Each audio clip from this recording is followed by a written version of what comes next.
This is why Ireland are one of the most intelligent rugby teams in the game. Check this out. So when I watched the Scotland-Ireland game, I noticed the way Ireland are tackling. Yes, they've started going back to the chop tackle and then the jackal over the top. But what many teams do when they chop, they hit through. Whereas Ireland hit around, chase and keep their legs as long as possible, as you can see here.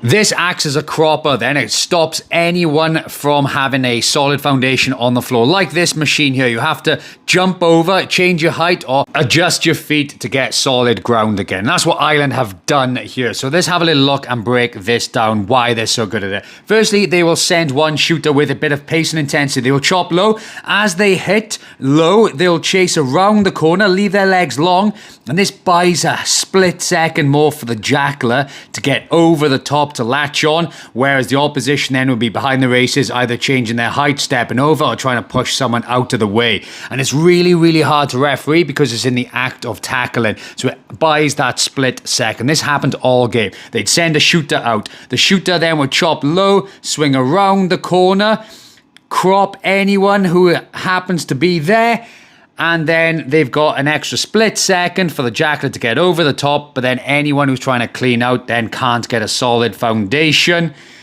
because they have to step over the top and climb and crawl over the player that's just been on the floor.